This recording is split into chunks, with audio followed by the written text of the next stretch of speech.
Plusieurs personnalités sont présentes à cette messe de suffrage en mémoire de Laurent Mosengo, notamment le président de la République, Félix Tshisekedi, qui va décorer à titre posthume le cardinal au rang de chevalier des ordres nationaux de la médaille d'or de mérite. Les médecins ont décidé de durcir leur mouvement de grève à Kinshasa. D'après plusieurs sources, ce mardi, le Premier ministre va recevoir les syndicalistes des médecins pour une mise en application de leurs revendications. Projet Pegasus, des révélations choc sur un système mondial d'espionnage par le Rwanda. Plus de 50 000 personnes concernées, des journalistes, opposants et militants. Parmi les 50 000 personnalités espionnées, l'on retrouve des Congolais. Les musulmans célèbrent ce mardi la fête du sacrifice ou du mouton, marquant la fin du pèlerinage à la Mecque. À Kinshasa, les mosquées ont accueilli plusieurs musulmans venus célébrer la Tabaski. Le journal, c'est l'heure sur Télé 50. Bienvenue. Le chef de l'État, Félix Tshisekedi, et son homologue de la République du Congo, Denis Sassou Nguesso, ont pris part à la messe de suffrage en mémoire du cardinal émérite Laurent Mosengo ce mardi à l'esplanade du Palais du Peuple à Kinshasa. La cérémonie ponctuée de témoignages des fidèles de l'Église catholique, membres de la famille et tant d'autres, verra également le cardinal être décoré à titre posthume par le chef de l'État au rang de chevalier des ordres nationaux de la médaille d'or de mérite avant son inhumation dans l'enceinte de la cathédrale Notre-Dame du Congo aux côtés de ses prédécesseurs, les cardinaux Malula et Etsao. Création du front civique contre le glissement par le député national Deli Sesanga pour mener des actions allant dans le sens de respecter le délai constitutionnel pour les élections de 2023. Ce front sera conduit par le député national Deli Sesanga et Martin Fayulu ainsi que la Lucha. Invité du journal de TV5 Monde Afrique, Deli Sesanga, député national et président de son parti politique Invol, a annoncé la création du Front civique contre les glissements avec Martin Fayulu La Lucha. Cette idée est pour la convergence des points de vue entre les forces politiques et sociales qui avaient été consultées par le G13. Nous avons déposé les projets de la Constitution pour corriger les faiblesses de la Constitution, consolider les acquis de la Constitution, pas pour porter les coups de canif contre la Constitution. Oui. Pour Deli Sesanga, ces fronts visent à l'indépendance de la CENI, au respect du délai constitutionnel, sous la tenue des élections en 2023, qui soient vraiment démocratiques, inclusives et libres. Nous disons non à ce langage pavlovien qui a empêché qu'à chaque fois qu'on veut parler de la révision constitutionnelle, que les gens agitent le chiffon rouge comme quoi on veut revenir sur le 220. Le 220 constitue le condensé des acquis de notre lutte démocratique et il doit pouvoir être préservé. Membre du G13, Deli Sesanga estime que l'actuelle loi électorale récemment promulguée par le président de la République soit remaniée et appelle tous ceux qui croient encore à un consensus sur les sujets à rejoindre ces fronts. Sur les débats de la congolité en cours, suite à l'initiative d'un projet de loi, d'une proposition de loi sur la nationalité et l'accès aux fonctions politiques, Deli Sesanga invite le président Félix Tshisekedi à s'exprimer.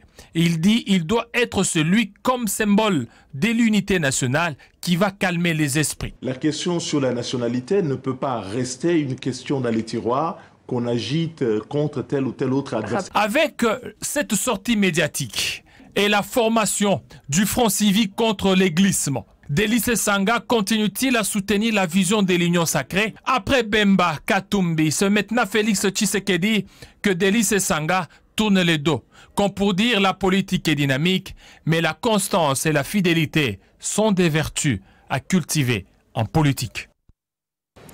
Et cette annonce de l'ancien Premier ministre Matata Ponyo ce mardi annonçant avoir été empoisonné. Sur Twitter, le sénateur élu du Maniema indique l'existence des matières toxiques trouvées dans son corps. Très affecté, Matata Ponyo appelle les Congolais à s'associer à lui pour une union de prière et un soutien moral. Après 4 jours d'ultimatum donné au gouvernement congolais, les médecins ont décidé de durcir leur mouvement de grève à Kinshasa. D'après plusieurs sources, ce mardi, le Premier ministre va recevoir les syndicalistes des médecins sur ce dossier. Interrogé par Jenny Kayembe, le secrétaire général du CIMECO, Juvenal Mwanda, ne jure que sur la mise en application de leurs revendications. Le durcissement de la grève est essentiellement justifié par l'insuffisance manifeste des résultats constatés par le médecin. Et aussi, il faut relever que le médecin a observé qu'il y a un véritable contraste entre la volonté exprimée par le gouvernement de la République de rencontrer leurs revendications et son engagement effectif dans la résolution de ces problèmes posés. Et donc, nous considérons qu'il faut un plus grand engagement du gouvernement de la République pour la résolution effective des revendications des médecins, car les médecins attendent des solutions concrètes à court terme et de manière pragmatique. Et nous pensons qu'en toute logique, la pandémie à Covid-19 devrait être une grande opportunité pour le gouvernement de la République pour prendre en charge correctement les personnels soignants en général et les médecins en particulier. Mais nous constatons que les médecins sont toujours les plus grands oubliés. Toutes les fois, il faut recourir à l'extrême, à des mouvements de grève pour obtenir quelque chose, et même sur des questions pour lesquelles le gouvernement de la République s'est déjà formellement engagé. Nous pensons que nous sommes une corporation exerçant une mission extrêmement sensible et difficile pour la population. Il importe que le gouvernement de la République prenne la mesure de la nature de notre profession pour nous prendre en conséquence en charge, sans pour autant qu'on attende toujours des grèves. D'abord, l'annonce d'être éventuellement reçu par le Premier ministre ne peut qu'être une bonne chose, parce que nous avions effectivement déploré pendant un bon moment le fait qu'il n'y avait pas un engagement suffisant du chef du gouvernement pour la résolution effective des problèmes posés par les médecins. Et donc, si cette audience se tient effectivement, je crois qu'elle est de nature à apporter de manière concrète les solutions attendues par le médecin. En Ituri, 7 éléments ADF-MTM dont un Rwandais se sont rendus aux forces armées de la RDC dans la région de Tchabi et Boga suite à la pression militaire exercée sur ces terroristes. Les vaillants militaires ont également récupéré 5 armes AK-47 des mains de ces assaillants. Les forces armées de la République démocratique du Congo intensifient des opérations militaires contre les groupes armés étrangers et locaux dans la région de Tchabi, Boga et au-delà de Komanda, en chefferie de Walese-Vonkutu, territoire d'Irumu. Du jour au jour, depuis l'installation de l'état de siège sous la houlette du gouverneur militaire de l'Ituri, le lieutenant-général Luboyanka Chamadjoni, les résultats sont de plus en plus probants. 7 ADF MTM avec 5 armes AK-47 et chargeurs battent retraite et se rendent au rouleau compresseur de FRDC, sans condition aucune. Je m'appelle Jean-Pierre Bisengimana, je suis rwandais. J'avais demandé de laisser passer pour aller travailler en Ouganda pendant 10 ans, mais mon collègue m'a dit qu'il y avait du boulot en RDC. Je me suis retrouvé chez les ADF qui m'ont formé pendant des semaines et m'ont confié la tâche d'y charger des renseignements, mais moi j'ai décidé de déposer les armes et de me rendre à l'armée.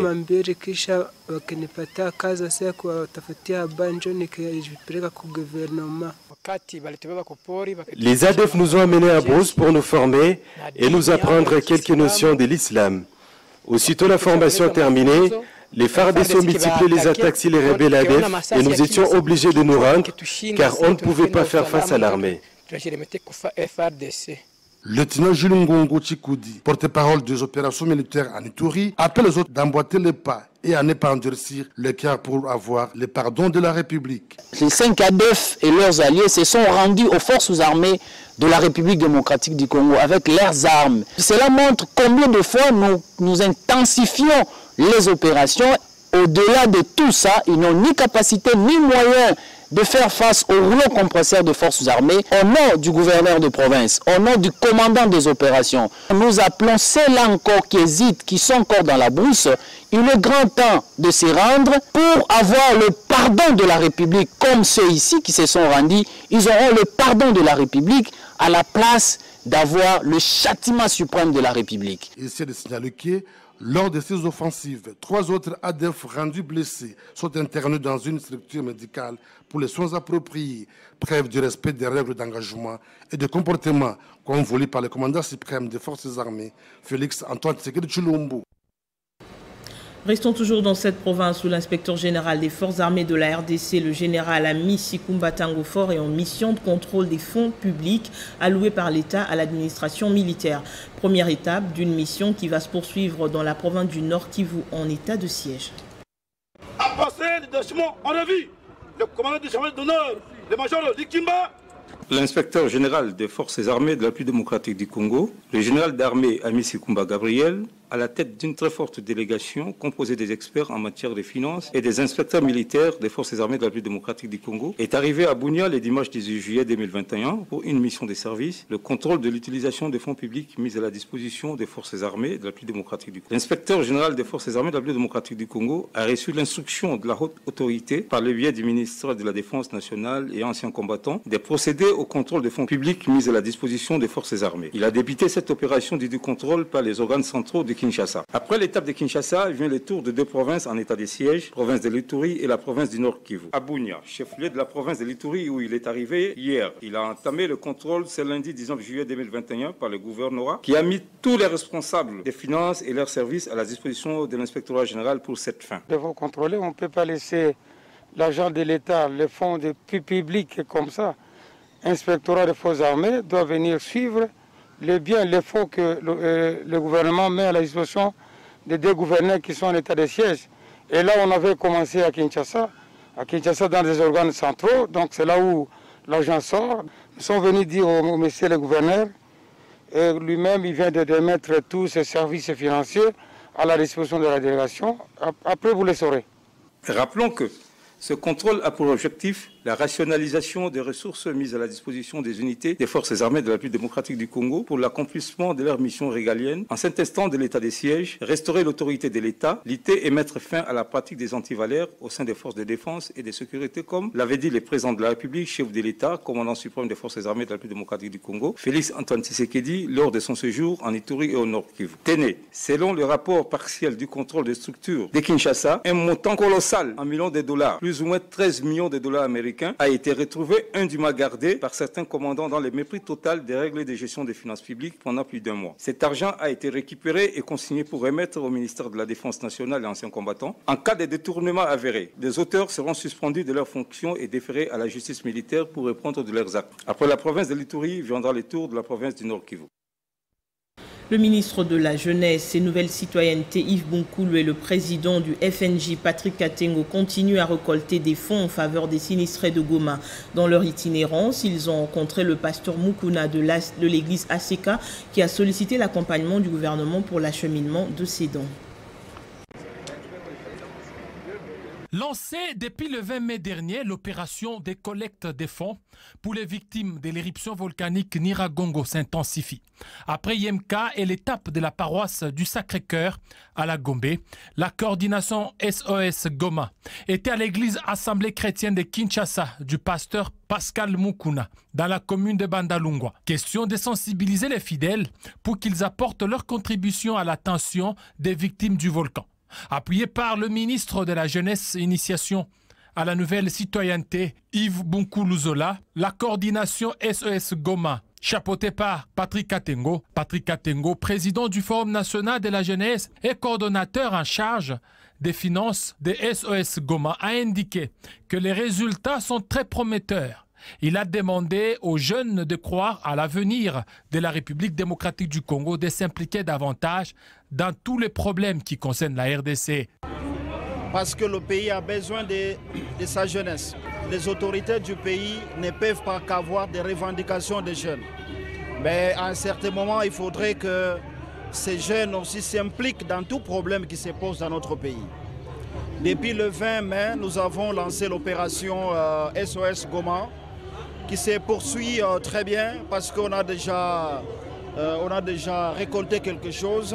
C'est le moment de pousser à tous les citoyens du Congo, à toute la population congolaise, de renforcer l'élan patriotique, de croire à l'avenir de notre pays, de se battre pour le pays. Parce que nos amis de Béni, nos amis de l'Est font partie de la République démocratique du Congo. L'opération se poursuit très bien, a-t-il poursuivi, et qu'elle sera arrêtée le 31 août prochain. Il appelle les jeunes à la vigilance et à l'élan de solidarité entre Congolais pour renforcer l'unité nationale. Saluant l'élan impulsé par le chef de l'État, Patrick Katengo dit être également fier des initiatives du ministre de la Jeunesse, Yves Bunkoulou.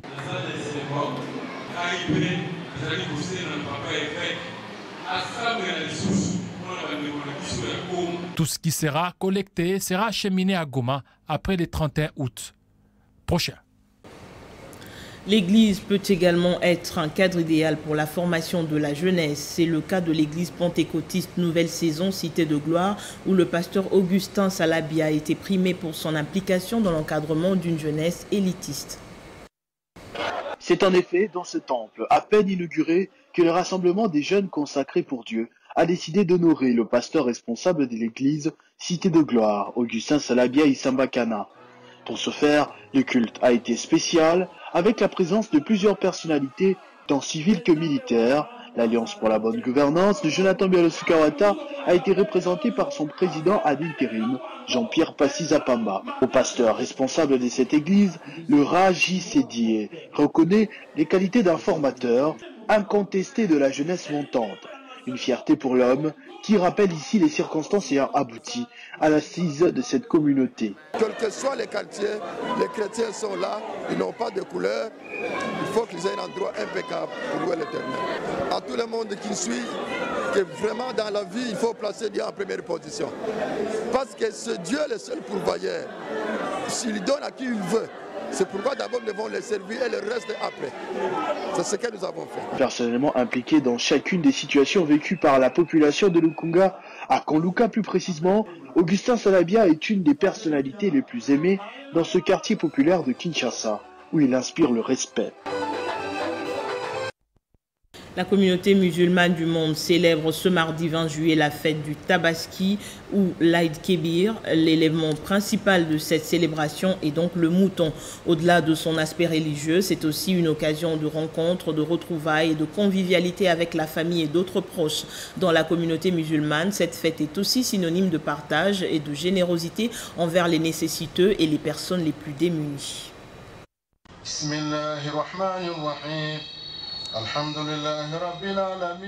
Cette fête des moutons marque la fin du pèlerinage à la Mecque. Plusieurs musulmans se sont rendus dans leurs mosquées respectives ce mardi pour commémorer la force de la foi d'Ibrahim à son fils, symbolisée par le sacrifice d'Isaac. À Kinshasa, seule la communauté chiite du Congo a organisé un grand rassemblement au stade Vélodrome, une occasion pour le représentant légal de la communauté chiite d'appeler les musulmans à l'unité afin de préserver la paix.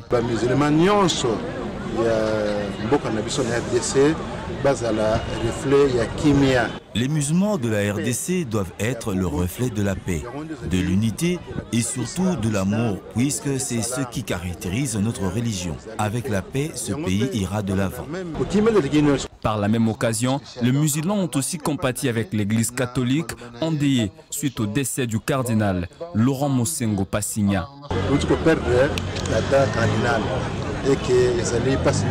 Nous présentons nos condoléances à toute la communauté catholique, car le cardinal Mosengo a été l'icône de la paix.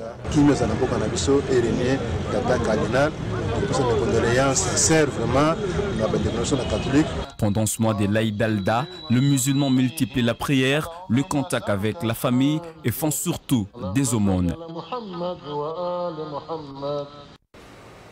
Parlons projet Pegasus. Selon une enquête internationale des journalistes, le Rwanda voisin a utilisé ce logiciel pour espionner des personnalités congolaises dont Lambert Mende, Albert Yuma, Jean Bamanista et tant d'autres. Cette attitude condamnable vient encore une fois de plus mettre à nu l'hypocrisie du Rwanda face à bon nombre des pays de la région du Grand Lac.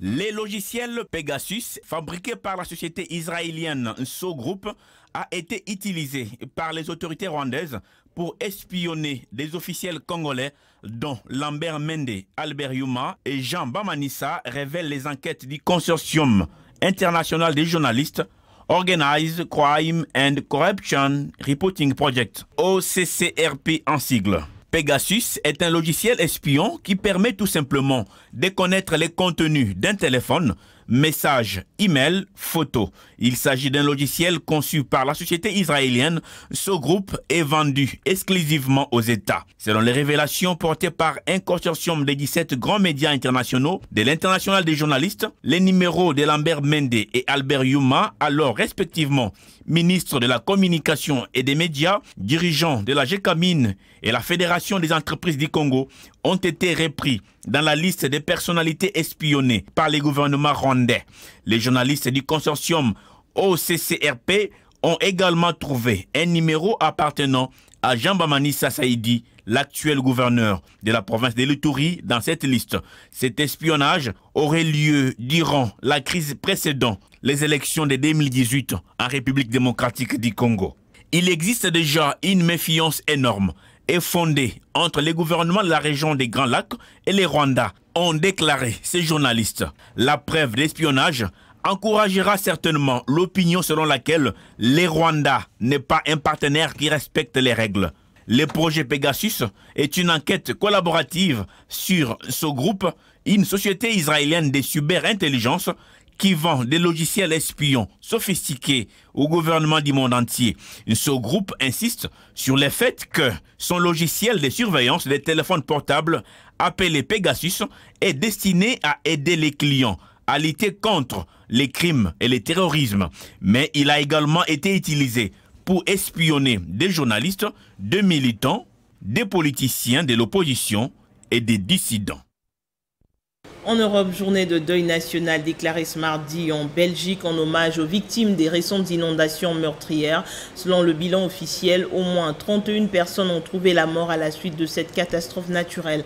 Le pays se figera pour une minute de silence et de recueillement à midi et les drapeaux seront donc mis en berne. Le ministre des Sports et Loisirs, Serge Kondé, a été honoré hier lundi avec 2 médailles et un trophée lui présenté par les Léopards Basketball, 3 fois dans 2 versions. Une médaille en or et une autre en bronze, résultat du tournoi international qui s'est tenu à Kinshasa du 16 au 18 juillet dernier à la place IMCA de Kinshasa. Une médaille en or avec trophée, une autre médaille en bronze. Telle est la moisson des Léopards Basketball 3x3 messieurs et dames U18 au tournoi international. Salamatou Maïga, que le secrétaire général de la Fédération des basketball du Congo, André Komichelo, qui accompagne les athlètes, a présenté au ministre des Sports et Loisirs, Serge Kondé, en présence du président de la zone 4, Juvenal Lofoma. Nous sommes venus faire honneur à son Excellence, Monsieur le ministre des Sports, en lui présentant les médailles ainsi que le trophée que nos vaillants soldats, nos vaillants joueurs ont pu gagner lors du 4e tournoi dénommé Salamatou Maïga. Le secrétaire général de la FEBACO a profité de cette opportunité pour remercier des vive voix le ministre Serge Kondé de son implication pour la tenue de ce tournoi. Vous savez que c'est une compétition qui s'est jouée dans la zone. Ça fait dans la zone 4.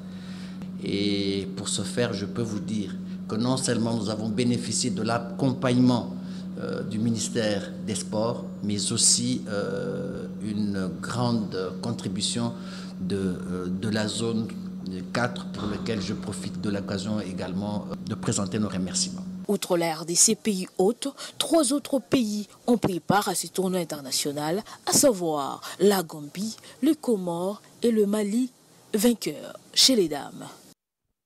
Mission fructueuse pour l'artiste Fally Ipupa. L'une de ses récentes réalisations artistiques, Tokos 1, vient d'être certifiée disque d'or par le label international Warner Music France. Les chiffres de vente pour cet opus ont atteint plus de 50 000 streamings.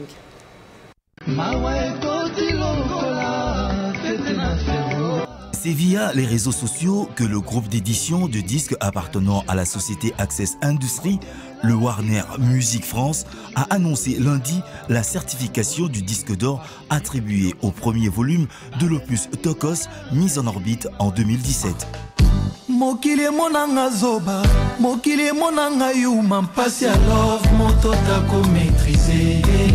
C'est un rayonnement sans précédent de Fally Ipupa qui avait fait l'objet de nombreuses critiques pour son album Power Kosaleka, qualifié de monotone. Pour ce projet, Fally Ipupa avait fait appel à R. Kelly dans le titre Ninja. Le Nigérian Wizkid interviendra dans le titre Yakuza. Booba prêtera sa voix dans Kinam, Bad Boy et le featuring accompli avec Aya Kamura. La force de cet album résulte dans la combinaison artistique du folklore congolais, le ndombolo, la rumba, d'avec le rap urbain, faisant de cette œuvre un cocktail musical métissé qui lui a ouvert les portes de la gloire. Avec cette moisson, c'est la fierté des Warriors, ces fans qui attendaient vivement ce sacre après avoir ingurgité une vague de polémiques orchestrée par les détracteurs de celui qu'ils surnomment The King.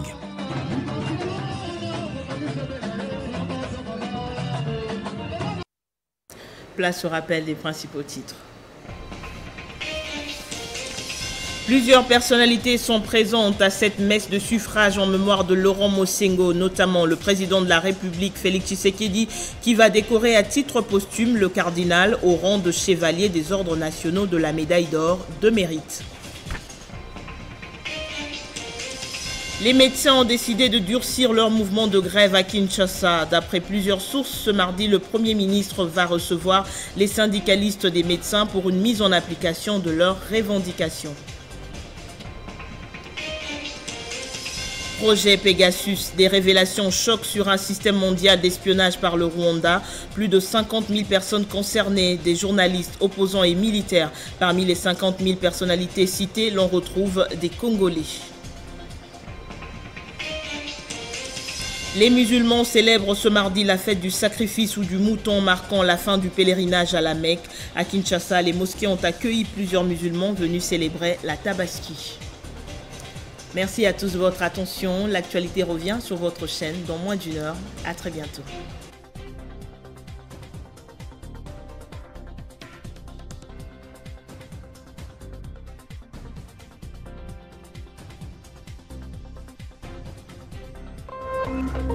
Téléchargez les infos Télé 50 sur www.tele50.cd.